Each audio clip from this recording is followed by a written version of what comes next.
మన జీవితంలో ఎన్నో వింత సంఘటనలు జరుగుతూ ఉంటాయి. కానీ అవి సగం నమ్మే విధంగా, సగం నమ్మని విధంగా ఉంటాయి. అలాంటి వింత సంఘటన నరసాపురం దగ్గరలో ఉన్న ఓ చిన్న గ్రామానికి చెందిన షణ్ముఖరావు అనే ఒక సాధారణ రైతుకి జరిగింది. ఇందులో ఏవి కల్పితాలు కాదు, అలాని నిజమని కూడా చెప్పడం లేదు. మన ఛానల్లో ఎవరైనా కొత్త వాళ్ళు చూస్తూ ఉంటే కనుక తప్పకుండా ఒక లైక్ వేసుకొని ఛానల్ను సబ్స్క్రైబ్ చేసుకోండి. ఇక కథలోకి వెళ్దాం. నా పేరు షణ్ముఖరావు. మాది నరసాపురం దగ్గరలోనే ఉన్న ఓ చిన్న గ్రామం. మాకు ఒక అరెకరం పొలం ఉండేది. దాని ద్వారా వచ్చే ఆదాయంతోనే మా కుటుంబాన్ని పోషిస్తూ ఉంటాను.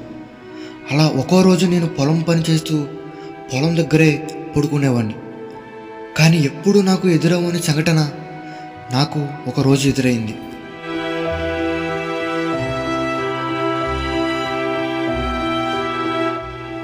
నేను పొలం పని చేస్తూ పని అయ్యాక పొలం దగ్గర ఎలా పడుకొని ఉన్నాను.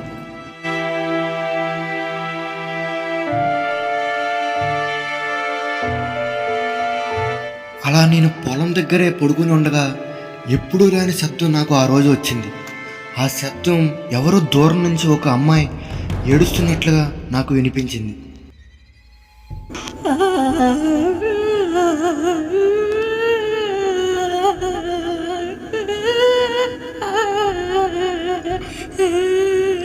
నాకు ఆ ఏడుపు వినబడగానే సడన్గా మెలకువ వచ్చింది. అప్పటికే సమయం రాత్రి 1 గంట అవుతుంది. నేను పైకి లేచి చూశాను, కానీ ఆ ఏడుపు శబ్దం ఒక్కసారిగా ఆగిపోయింది. అరే ఏంటి ఇది, ఒకవేళ నా భ్రమ ఉంటుందా అని నేను మళ్ళీ అదే విధంగా పడుకోపోయా.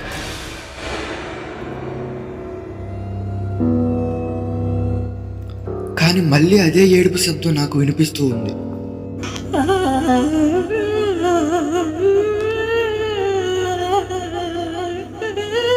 నేను ఒకేసారి పైకి లేచి ఎవరు అక్కడ ఏడుస్తుంది అని అరుస్తూ ముందుకు వెళ్ళాను.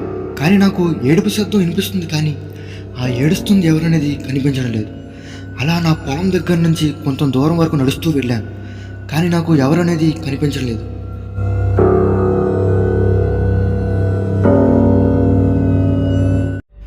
మా పొలంకి కొంత దూరంలోనే ఒక పెద్ద మర్రి చెట్టు ఉండేది. ఆ ఏడుపు శబ్దం అటువైపుగానే నాకు వస్తున్నట్లుగా అనిపించింది. అలా ఆ మర్రి చెట్టు వైపుగా నడుస్తూ వెళ్ళాను. ఒక్కసారిగా మర్రి చెట్టు దగ్గర ఎవరో కూర్చున్నట్టుగా నాకు కనిపించింది.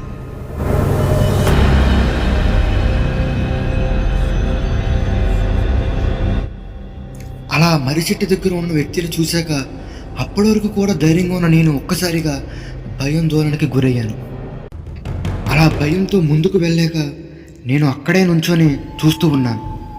అక్కడ కూర్చున్నది ఒక అమ్మాయి అని నాకు అర్థమైంది. ఆమెకి మొహం మొత్తం జుట్టుతో కప్పి భయంకరంగా కనిపించింది.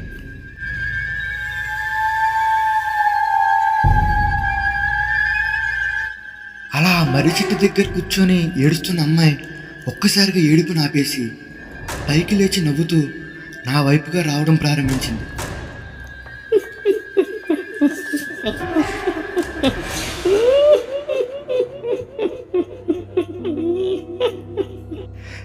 ఆమెను చూస్తాకే చాలా భయంకరంగా అనిపించింది. ఆమె నా వైపుగా వస్తుంది. నేను పరిగెడదాం అనుకుంటున్నా, కానీ నా కాళ్ళు ముందుకు కదలడం లేదు. ఆమె నాకు దగ్గరగా వచ్చేస్తుంది.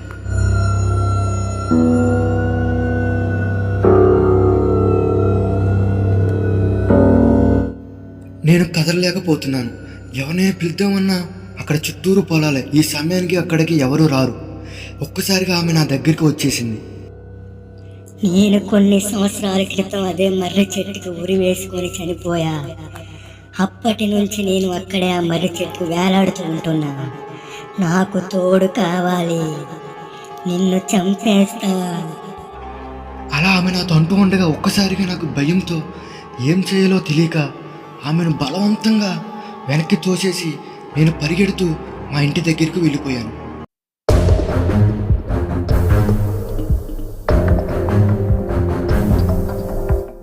అలా నేను ఇంటి దగ్గరకు చేరుకోగానే మా గ్రామంలో కొంతమంది దగ్గరికి వెళ్ళి ఆ పొలంలో జరిగిన విషయాన్ని చెప్పి వాళ్ళని అక్కడికి తీసుకువెళ్ళాను.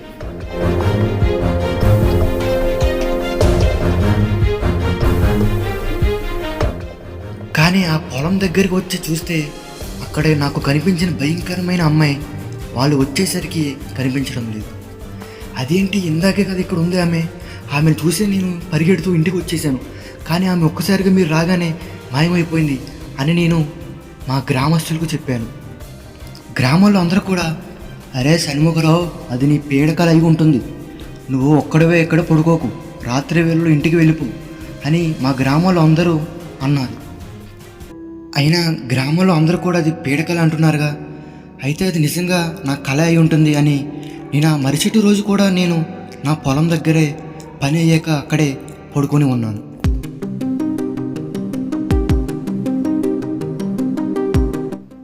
అలా పడుకున్న కొంతసేపటికే నాకు మళ్ళీ నిన్నటిలాగా అదే ఏడుపు శబ్దం నాకు వినిపిస్తూ ఉంది.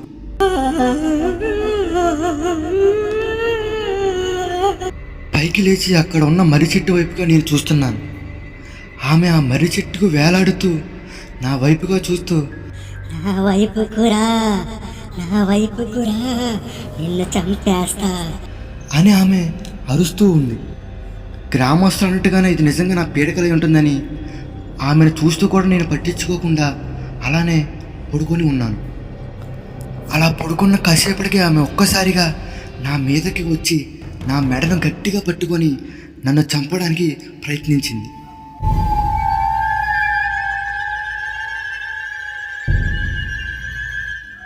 నేను ఒక్కసారిగా పైకి లేచి నా దగ్గరే ఉన్న లైటును ఆన్ చేశాను. ఆమె వెంటనే ఆ లైటు వెలుతురికి మాయమైపోయింది. గ్రామంలో అందరూ కూడా దీన్ని పీడకలు అన్నారు, కానీ నాకు ఇది పీడకలలాగా అనిపించడం లేదు. ఎందుకంటే ఇది నిజంగా నాకు జరుగుతున్నట్టుగా అనిపిస్తుంది. ఇంకా అప్పటి నుంచి కూడా నేను రాత్రి వేళలో నా పొలం దగ్గర పడుకోవడం మానేశాను. ఇంట్లోనే ఇంకా రోజు రాత్రి సమయంలో పడుకుంటున్నా. అయినా సరే అక్కడ ఏవైతే భయంకరమైన దృశ్యాలు చూశానో అవే దృశ్యాలు ఇంట్లో పడుకున్నా సరే నాకు కనిపిస్తూ ఉండేవి.